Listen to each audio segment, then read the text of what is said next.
Right, so we're here for the Peacocks preview with Nick Grimes and Luffers. Firstly, how are you both doing? Yeah, very well, thank you. Yeah, all good, my end, mate. Good to hear. So let's go to Nick Grimes first. How does it feel to be back in Taunton colours?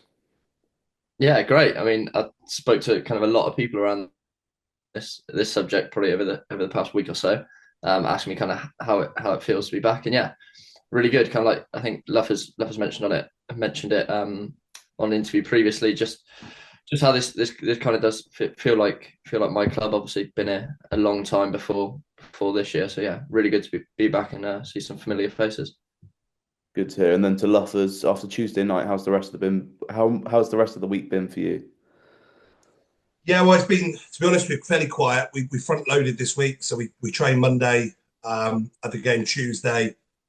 Look, I think we're all a little bit disappointed with not getting anything from the game. I think our performance probably warranted something, or we certainly felt it did. And we've done a lot of sort of analysing of Havant and where we are, and I think the last six games have shown how brutal this division can be. We the average position in the last six teams we played is seventh. We played top, fourth, fifth, eighth. We had some really, really tough games, and they've all been close with the exception of the Tottenham one. We've been on the end of two sort of one goal score lines. We've got two draws and a win to show from our sort of six games. We've got five, and the next six games, the average position of that is 15th. So we need to make sure that our points return from the next six, starting with a really difficult game at Havant, is much better than our last six, and that gets us to the halfway point, and that will give us probably a more indication of where we're at. We feel that we've got our own internal beliefs of where we can be, but we need to go and put points on the board now, and being pretty and good on the eye and playing well doesn't get you up the division. So we need to win some games of football, and that's our target up until sort of the 1st of January in this little block for us. And then this is more of a question aimed at both of you. We'll start with Nick first. Obviously, Havant away tomorrow. As a player for you, and obviously as a manager for Luffers, what's the preparation like, for instance, today, the day before a match? I'm lucky that today I happen to have it off work, but most of the lads will be working, and then kind of get home as quick as you can, eat the right things, drink the right things, get an early night in, and try and get as much sleep as possible because obviously it's a bit of a long journey tomorrow, and probably an earlier start than some are probably used to, especially with home games. So yeah, just try and get your body into the best state possible to go and perform.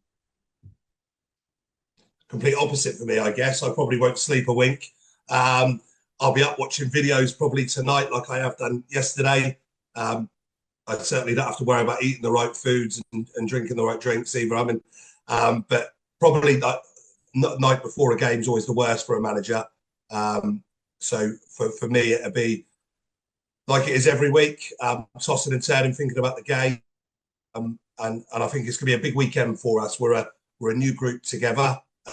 Nick's now the longest serving player with a small absence in between, and everybody else is new to the football club this season. So we've got a really important team night out after the game Saturday. So we want to go out off the back of a good result, but irrespective of the result, that will be very, very important for us. And I think those things knit the group together. And like I said, Meg touched on earlier, it's an important period for us, and no doubt that will have a big factor on it. And having some stories from the night out, they won't involve me, but having some stories from the night out certainly helps sort of the group. So yeah, it's a big weekend for us. And then again to both of you, is there any sort of on that match day, pre-match sort of routines that you're strict in following? Depends how long you've got.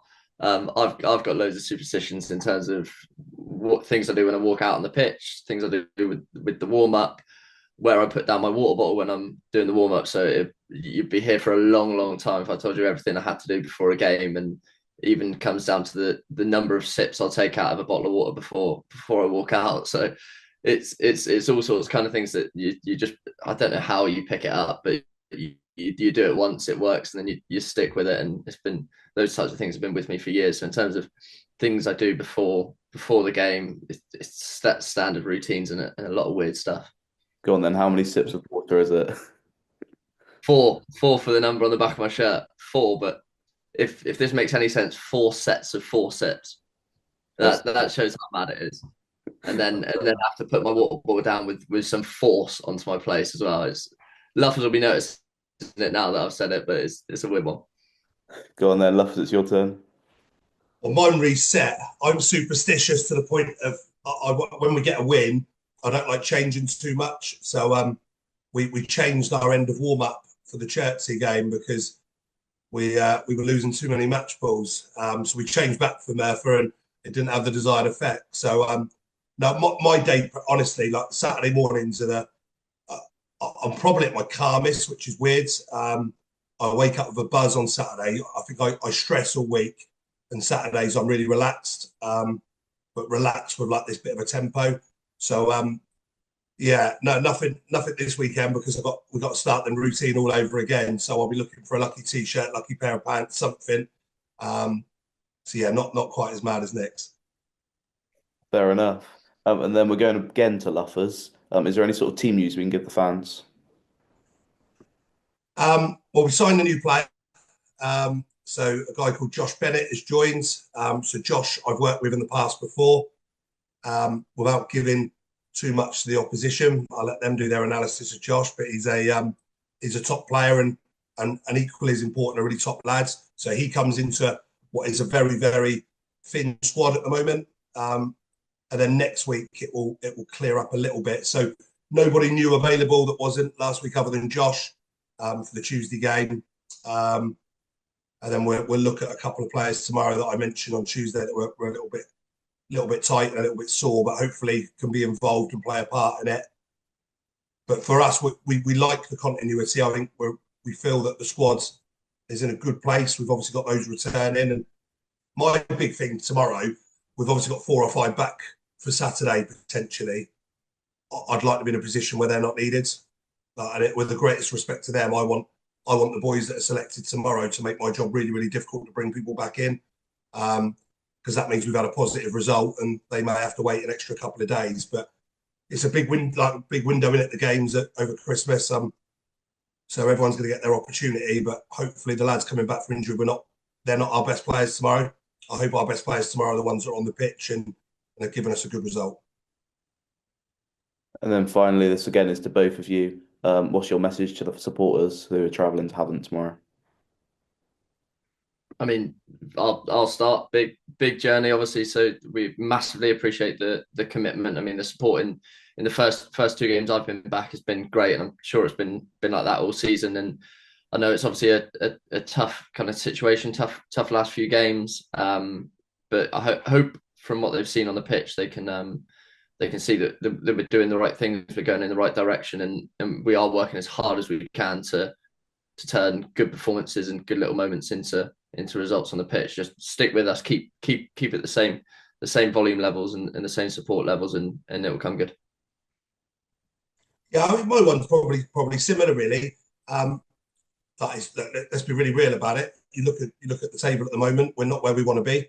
Certainly in terms of that, a couple of bad more results, and we're going to get dragged into a situation that we don't want to be dragged into. But I was very honest from the outset. Everyone was jumping up and down when we were 10 unbeaten, and I think we climbed as high as 8th when we won at Walton and Hersham, and we got a little bit giddy and a little bit excited. I didn't, and I'm not panicking now. Like, the team we put together is brilliant. Like, we've got a really good squad, really good team. There's no panic stations for me, and I'll keep reiterating we're going to be a very very good side come the end of this season, going into next, which is my sort of target. I don't have where we need to finish this year. It's very much a case of building blocks so that we can get this football club back up this division and hopefully beyond that. So stick with us. It's going to be another tough game tomorrow. They've won 6 and drawn 3 from 9. Actually, you talk about superstitions, Josh. I'm actually pleased they've got a good home record because Walton and Hersham were unbeaten for 18 months. We beat them at their place on a 4G. Basingstoke were unbeaten in the at home or away, and we beat them on the 4G. Havant and Waterlooville are unbeaten in 9, and we're playing them on the 4G. So that gives me a good feeling going into tomorrow. But yeah, stick with us. Get behind us. Obviously, there'll be less numbers than what there will be at other games because of the distance. But those that are coming, you'll get nothing but blood, sweat, and tears from me and the players tomorrow. I assure you of that. And we're hell bent on turning this form around and climbing the table as quick as we possibly can. Cheers, guys. Top man. Cheers, mate.